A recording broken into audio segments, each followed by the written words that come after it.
Hello दोस्तों, जैसा कि आप लोग जानते हैं यूपी पुलिस कांस्टेबल भर्ती 2026 आ चुकी है और स्टूडेंट्स के दिमाग में सबसे पहले क्वेश्चन यही उठते होंगे कि आखिर इस एग्ज़ाम का पैटर्न क्या है और सिलेबस क्या है। तो इन्हीं बातों पर हम चर्चा करने वाले हैं स्टूडेंट्स इस क्लास में। तो मेरा नाम है शाहिद और हम समझेंगे एग्ज़ाम पैटर्न को और फुल सिलेबस को यूपी पुलिस कांस्टेबल भर्ती 2026 के लिए। तो सबसे पहले मैं अगर आपसे कहूँ UP police constable exam pattern क्या है 2026 के अकॉर्डिंग, तो आपके सामने सबसे पहले ये स्क्रीन दिखाई देती होगी students, UP police constable exam pattern 2026। Okay. जो फॉर्म फिल किए गए हैं तो नोटिफिकेशन आता है, तो उसी समय क्या होता है, सिलेबस भी दिया जाता है और एग्ज़ाम पैटर्न भी स्टूडेंट्स को दिया जाता है। ओके स्टूडेंट्स, अपडेट लगातार आती रहती है तो हमें उस पर भी फोकस करना है। फिलहाल अभी के लिए क्या अपडेट है, देखिए सबसे पहले अगर हम बात करते हैं तो सबसे पहले होगा रिटन एग्ज़ाम। ओके स्टूडेंट्स, जैसा कि मैं आपसे चर्चा कर चुका हूँ, यूपी पुलिस कांस्टेबल भर्ती 2026 का जो रिटन एग्ज़ाम होगा वो जून में होगा। तो अभी की तो फिलहाल यही लेटेस्ट अपडेट है। और अगर हम बात करते हैं रिटन एग्जाम की, तो इसमें क्या आते हैं, तो इसमें आते हैं देखिए ऑब्जेक्टिव टाइप क्वेश्चन, जिसे हम बोल देते हैं multiple choice question. Okay, MCQ.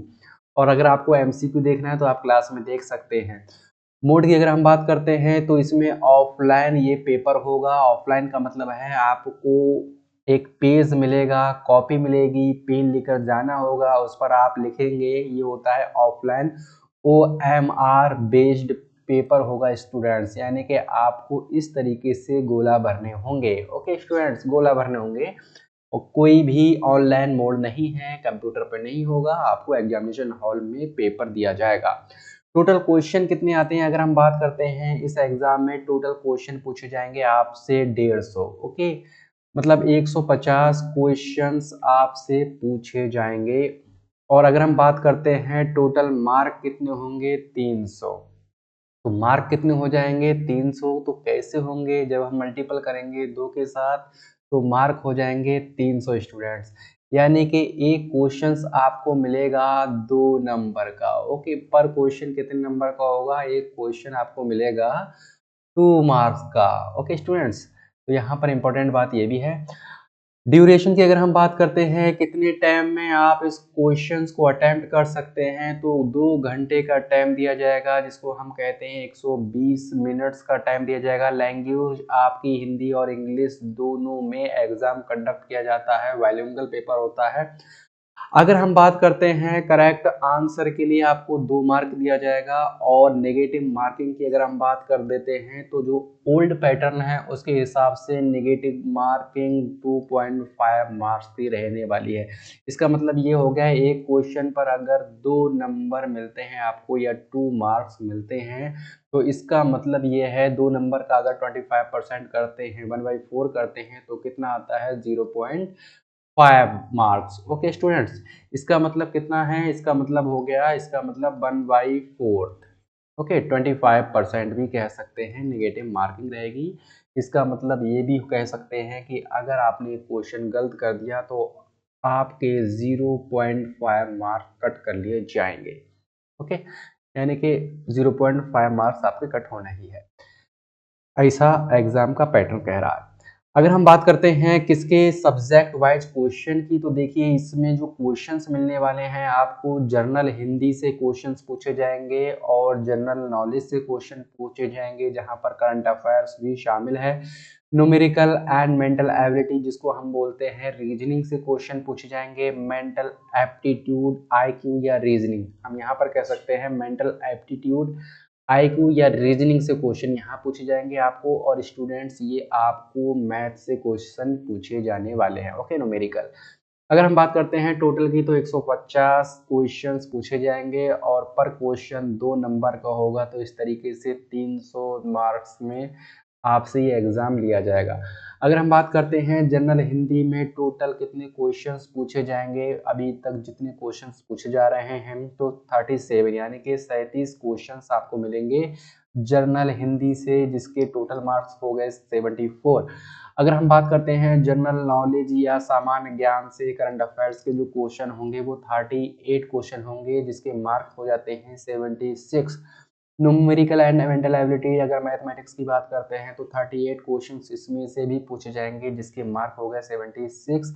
अगर हम बात करते हैं मेंटल एप्टीट्यूड, आईक्यू या रीजनिंग से, तो 37। तो ओवरऑल एवरेज जो क्वेश्चन पूछे जाते हैं वो 37, 38, 40 इस तरीके से क्वेश्चंस का एक एवरेज रहता है, यानी कि 35 से लेकर 40 के बीच में वेटेज रहता है इन सब्जेक्ट का। तो स्टूडेंट्स आगे बढ़ते हैं और समझते हैं अदर सिलेक्शन स्टेजेस क्या हैं यूपी पुलिस कांस्टेबल भर्ती की, और किस तरीके सिलेक्शन हो सकता है और क्या स्टेज हैं। तो अगर हम बात करते हैं, जैसे ही आपका रिटन एग्जाम होता है और रिटन एग्जाम जब क्लियर हो जाता है आपका, तो कैंडिडेट आपको एक टिपिकली कॉल्ड आएगी, यानी कि आपके पास एक कॉल लेटर आएगा, और वो कॉल लेटर आपको इनविटेशन देगा इस बात का कि आप सेकंड स्टेज में आइए।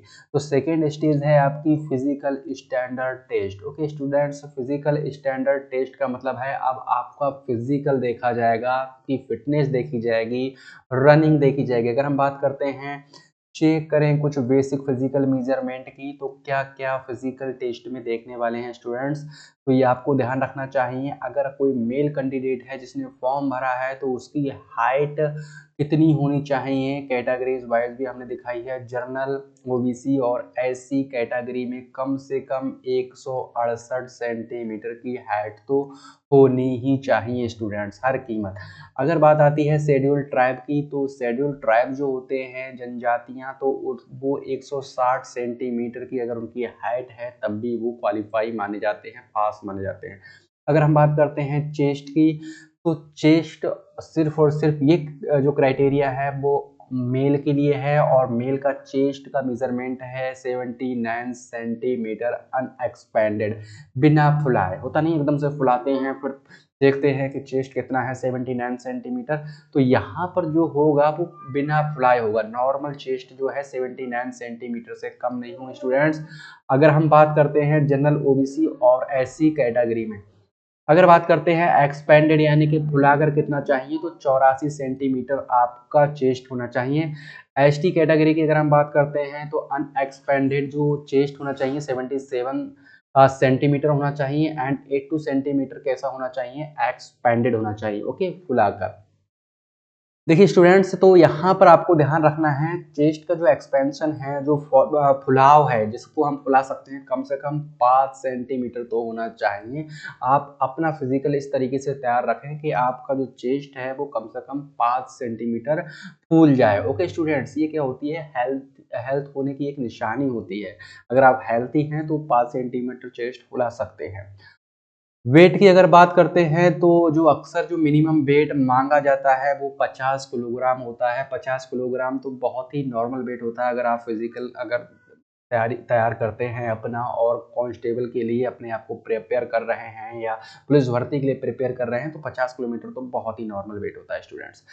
मिनिमम स्टैंडर्ड्स डिपेंड करते हैं कैटेगरी पर एंड जेंडर पर। अगर हम बात करते हैं, बहुत सारे जो स्टैंडर्ड्स हैं वो कैटेगरी एंड जेंडर पर डिपेंड करते हैं, जैसा कि हमने आपको बताया है। देखिए एसटी के लिए कितना कुछ दिखाई दे रहा है यहाँ पर 160 सेंटीमीटर, और फीमेल के लिए अगर हम बात करते हैं जेंडर वाइज, तो चेस्ट की कोई रिक्वायरमेंट नहीं है। ओके स्टूडेंट्स, अगले बढ़ते हैं, फीमेल कैंडिडेट्स के लिए क्या ज़रूरी है, क्या फिजिकल होना चाहिए, तो कम से कम हाइट उनकी होनी चाहिए जनरल, ओबीसी और एससी कैटेगरी में 152 सेंटीमीटर, बहुत नॉर्मल हाइट होती है स्टूडेंट। एसटी की अगर हम बात करते हैं 147 सेंटीमीटर, यानी कि 147 सेंटीमीटर शेड्यूल ट्राइब्स के लिए होनी चाहिए महिलाओं में हाइट। और वेट की बात करें तो मिनिमम 40 किलोग्राम टिपिकल रिक्वायरमेंट है स्टूडेंट्स। बिल्कुल सूखा हुआ भी कोई इंसान होएगा तो फिर लग सकता है महिलाओं के मामले में। 40 किलोग्राम कोई बहुत ज़्यादा वेट नहीं होता, बहुत मिनिमम वेट होता है। चेस्ट मेजरमेंट की अगर हम बात करते हैं, तो कोई भी रिक्वायर्ड नहीं है फीमेल कैंडिडेट के लिए students. Okay, physical efficiency test की बात करते हैं, तो जब हम ये सब कुछ होता है तो उसके बाद नेक्स्ट स्टेज में आते हैं, और वहाँ पर देखते हैं आपके अंदर एफिशिएंसी कितनी है, क्षमताएं कितनी है फिजिकल के लेवल पर। तो रनिंग टेस्ट जो किया जाता है वो यही दिखाता है, और यहाँ पर आपको अपने आप को साबित करना होगा स्टूडेंट्स। मेल के लिए कम से कम कितनी रनिंग डिस्टेंस होगी, यानी कि दौड़ कितनी होगी, 4.8 किलोमीटर, वही कह सकते हैं अप्रोक्सीमेटली 5 किलोमीटर, यानी कि 200 मीटर कम। ओके, लगभग 4.8 किलोमीटर का मतलब है 4 किलोमीटर 800 मीटर। 4 किलोमीटर के साथ-साथ 800 मीटर को भी ऐड कर दीजिए, ये है आपकी रनिंग डिस्टेंस। और कितना टाइम लेना चाहिए आपको? 25 मिनट्स में कम से कम इतनी दौड़ कवर करना है। स्टूडेंट्स फीमेल की अगर हम बात करते हैं 2.4 किलोमीटर एकदम से आधी, एकदम आधी चाहिए और 14 मिनट्स में चाहिए, ठीक है? ये देखिए कितनी छूट है फीमेल के लिए, ओके स्टूडेंट्स? लड़कों की तुलना में लड़कों का फिजिकल माना जाता है कि ज़्यादा अच्छा होता है। स्टूडेंट्स अगले बढ़ते हैं, अगर हम बात करते हैं डॉक्यूमेंट वेरिफिकेशन, इसके बाद न्यू स्टेज आती है। अगर आप रिटन देते हैं, रिटन के बाद फिजिकल स्टैंडर्ड क्वालिफाई कर लेते हैं, उसके बाद आप एफिशिएंसी देखकर रनिंग वगैरह निकाल देते हैं, तो डॉक्यूमेंट वेरिफिकेशन आता है, जहाँ पर आपकी एजुकेशनल सर्टिफिकेट देखे जाएंगे, हाई स्कूल इंटर की मार्कशीट देखी जाएंगी। ओके स्टूडेंट्स, जो भी आपके जो आइडेंटिटी है या एलिजिबिलिटी प्रूफ है वो देखे जाएंगे। कैटेगरी सर्टिफिकेट यानी कि आपने जो कास्ट सर्टिफिकेट लगाया हुआ होगा रिजर्वेशन को लेकर ध्यान में, तो वो सब देखे जाएंगे। अगर मेडिकल या फाइनल वेरिफिकेशन की अगर हम बात करते हैं, डॉक्यूमेंट वेरिफिकेशन के बाद ये आता है जिसमें आपका final health and character verification भी देखा जाएगा। स्टूडेंट्स ये बहुत ज़रूरी होता है और ये सारे के सारे ऑफिशियल रूल के अकॉर्डिंग होना है। अब बात कर लेते हैं सब्जेक्ट वाइज सिलेबस डिटेल में, एकदम से हम सब्जेक्ट की बात कर लेते हैं स्टूडेंट्स, क्या क्या सब्जेक्ट जरूरी है। तो जर्नल हिंदी में हम जैसा कि हमने बताया है 37 क्वेश्चंस आएंगे 74 मार्क्स के। तो आपसे पूछा जाएगा संधि, संधि के बारे में ध्यान रखना है, हिंदी में आपको बहुत जरूरी है पढ़ना। दीर्घ संधि है, स्वर संधि है, व्यंजन संधि, आखिर कौन सी संधि है, समास के बारे में पढ़ लीजिएगा स्टूडेंट। द्वंद्व समास है, द्विगु समास है, बहुव्रीहि समास है, विभाव समास है, बहुत सारे समास होते हैं। पर्यायवाची शब्द यानी कि समानार्थी शब्द, जो पर्यायवाची शब्द होते हैं उनको ध्यान रखना। विलोम शब्द क्या होते हैं? एकदम से विपरीत शब्द। मुहावरे क्या होते हैं? नाचना है आंगन टेढ़ा टाइप के। वाक्य शुद्धि बहुत जरूरी है, एक शब्द एंड गद्यांश। ये सारा का सारा सिलेबस हिंदी का है आपका। अगर जनरल नॉलेज की बात करते हैं तो 38 क्वेश्चंस आपके जनरल नॉलेज से पूछे जाएंगे स्टूडेंट्स।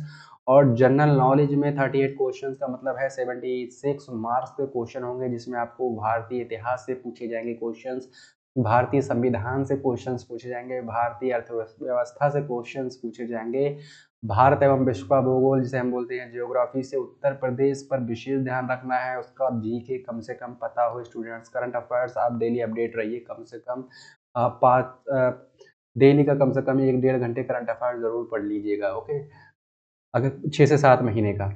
न्यूमेरिकल मेंटल एबिलिटी की अगर हम बात करते हैं तो ये पोर्शन हो जाता है मैथमेटिक्स का। और मैथ्स में आपको क्या पढ़ना है, ओके स्टूडेंट, ध्यान रखना, बहुत बेहतरीन टॉपिक आते हैं इसमें से। आपको परसेंटेज कवर करना है, रेशियो कवर करना है, प्रॉफिट एंड लॉस कवर करना है, time and work, time and distance, SI, CI, okay, जो सिंपल इंटरेस्ट होता है।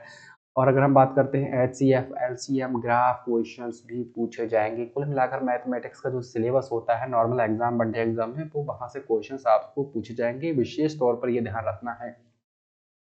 रीजनिंग के क्या क्वेश्चंस आते हैं? रीजनिंग मेंटल एबिलिट्यूड की अगर हम बात करते हैं तो यहाँ पर देखिए आपको 37 क्वेश्चंस देखने को मिलेंगे, जिसको नंबर मिल जाएंगे आपको 74 मार्क्स। कोडिंग डिकोडिंग से क्वेश्चंस आएंगे, सिलोजिज्म से क्वेश्चन आएंगे, ब्लड रिलेशन से क्वेश्चन आएंगे, डायरेक्शन से क्वेश्चन आएंगे, कैलेंडर से क्वेश्चन आएंगे, सीरीज से क्वेश्चन आएंगे, ऑड वन ऑड से, एंड नॉन वर्बल। स्टूडेंट्स मैं आपको बता देता हूँ, एजुकेशन एकेडमी के प्लेटफॉर्म पर रीजनिंग की क्लास स्टार्ट हो गई हैं और ये सारे के सारे टॉपिक लगभग कवर कर लिए हैं। आप यूट्यूब पर भी देख सकते हैं, ओके। आपको यूट्यूब पर प्रॉपर सारी की सारी क्लास मिल जाएंगे स्टूडेंट्स। तो आज के लिए इतना ही काफ़ी है। और कम से कम अगर आपकी नींव मजबूत है, सिलेबस और एग्जाम का पैटर्न पता है, तो आपकी जो स्टडी होगी एक सही डायरेक्शन में होगी स्टूडेंट्स। तो आज के लिए इतना ही है, आगे मिलते हैं नेक्स्ट वीडियो में या नेक्स्ट लेक्चर में। Thank you very much student.